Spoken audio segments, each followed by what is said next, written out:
Assalamualaikum warahmatullahi wabarakatuh. Perkenalkan, kami dari kelompok 1 yang beranggotakan Hanif Aditya Ismayanti, saya Herlina Bella Pertiwi, Ivan Fernando, Lilis Anggini, dan Maharani dari kelas Ekonomi Syariah I semester 6. Di sini kami akan sedikit menjelaskan tentang teori modern dalam perdagangan internasional. Kemudian latar belakang dari materi teori modern perdagangan internasional, yaitu perdagangan internasional memainkan peran penting dalam ekonomi pertumbuhan suatu negara dan dalam ekonomi modern.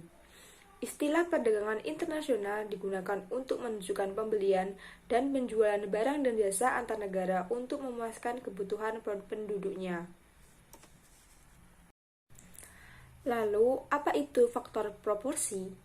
Faktor proporsi dalam teori modern perekonomian internasional itu saling menekankan dan berkaitan antara perbedaan proporsi faktor produksi antar negara dan faktor penggunaan dalam memproduksi berbagai macam barang. Teori ini menyatakan suatu negara akan melakukan perdagangan dengan negara lain disebabkan negara tersebut memiliki keunggulan komparatif, yaitu keunggulan dalam teknologi dan keunggulan faktor produksi. Basis dari keunggulan komparatif adalah yang pertama, faktor endowment, yaitu kepemilikan faktor-faktor produksi di dalam suatu negara. Yang kedua, faktor intensity, yaitu teknologi yang digunakan di dalam proses produksi, apakah labor intensity atau capital intensity. Contohnya, negara A memiliki tenaga kerja lebih banyak dari negara lainnya, dan negara lainnya memiliki kapital lebih banyak dari negara A. Jadi, berbeda negara itu memiliki keunggulan atau kelebihan masing-masing, yang kemudian akan disatukan dengan perdagangan internasional. Model HO menyatakan bahwa suatu negara akan mengekspor suatu produk yang produksinya itu lebih banyak karena produk relatif lebih melimpah dan murah, dan sebaliknya, suatu negara akan mengimpor produk produksinya yang memerlukan penggunaan faktor produksi atau sumber daya yang relatif lengkap dan mahal di negara tersebut. Perbedaan dalam opportunity cost suatu negara dengan negara lain karena adanya perbedaan dalam jumlah faktor produksi yang dimilikinya. Suatu negara memiliki tenaga kerja lebih banyak daripada negara lain, sedang negara lain memiliki kapital lebih banyak daripada negara tersebut, sehingga dapat menyebabkan terjadinya pertukaran. Teori ini menggunakan dua kurva. Yang pertama adalah kurva In-Squad, yaitu kurva yang menggambarkan total biaya produksi yang sama, dan yang kedua adalah kurva In-Squad, yaitu kurva yang menggambarkan total kuantitas produk yang sama. Menurut teori ekonomi mikro, kurva In-Squad akan bersinggungan dengan kurva In-Squad pada suatu titik optimal. Jadi dengan biaya tertentu akan diperoleh produk yang maksimal, atau dengan biaya minimal akan diperoleh jumlah produk tertentu. Yang selanjutnya yaitu kelemahan dari teori HO. Jadi yaitu jika jumlah atau proporsi faktor produksi yang dimiliki masing-masing negara relatif sama, maka harga barang yang sejenis akan sama pula sehingga perdagangan internasional tidak akan terjadi.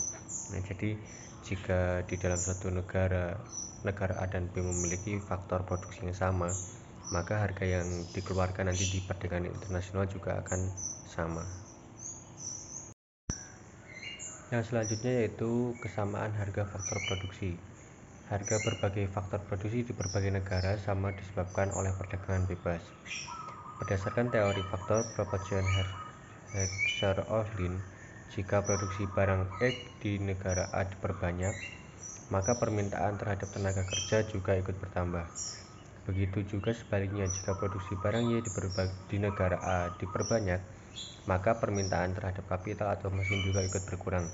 Upah tenaga kerja akan menurun dan harga kapital atau mesin akan meningkat. Hal ini mengakibatkan peningkatan permintaan tenaga kerja dan penurunan permintaan kapital di negara A. Negara B yang mempunyai faktor produksi kapital lebih banyak dengan peningkatan produksi barang Y dan peningkatan permintaan kapital sehingga harga juga mengalami peningkatan. Sebaliknya, jika produksi barang X menurun, maka permintaan tenaga kerja juga mengalami penurunan sehingga harga barang X juga turun. Sebelum terjadi perdagangan, harga kapital lebih tinggi di A dan upah lebih tinggi di B. Melalui perdagangan tendensi, harga kapital dan upah di kedua negara tersebut akan sama. Kurva kemungkinan produksi adalah kurva yang menunjukkan batas maksimum kemampuan produksi yang dapat dicapai oleh suatu masyarakat dengan menggunakan seluruh faktor produksi dan teknologi yang tersedia. Kurva ini biasanya digambarkan dalam sebuah grafik dua dimensi, di mana dua sumbu mewakili jumlah produksi untuk masing-masing barang.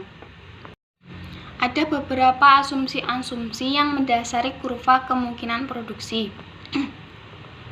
Di antaranya yang pertama, perekonomian hanya memproduksi dua macam barang saja. Yang kedua, sumber-sumber yang dimiliki sudah digunakan secara efisien.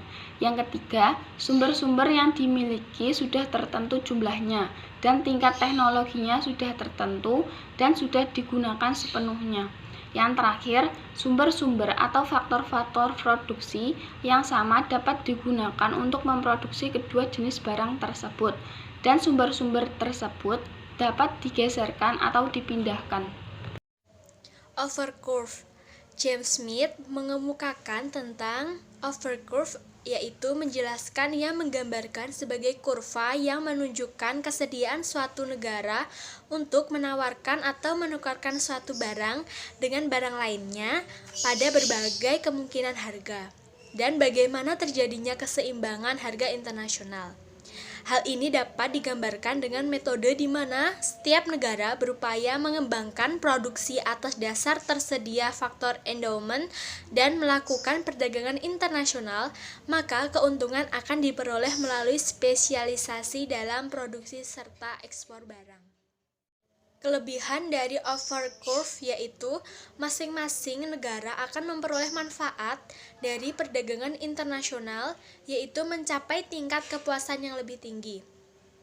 Permintaan dan penawaran pada faktor produksi akan menentukan harga faktor produksi tersebut, dan dengan pengaruh teknologi akan menentukan harga suatu produk. Pada akhirnya, semua itu akan bermuara kepada penentuan cooperative activity dan pola perdagangan suatu negara. Kualitas sumber daya manusia dan teknologi adalah dua faktor yang senantiasa diperlukan untuk dapat bersaing di pasar internasional. Teori perdagangan yang baik untuk diterapkan adalah teori modern, yaitu teori overcurve. Sekian presentasi dari kelompok kami. Apabila ada kurang lebihnya kami minta maaf. Wassalamualaikum warahmatullahi wabarakatuh.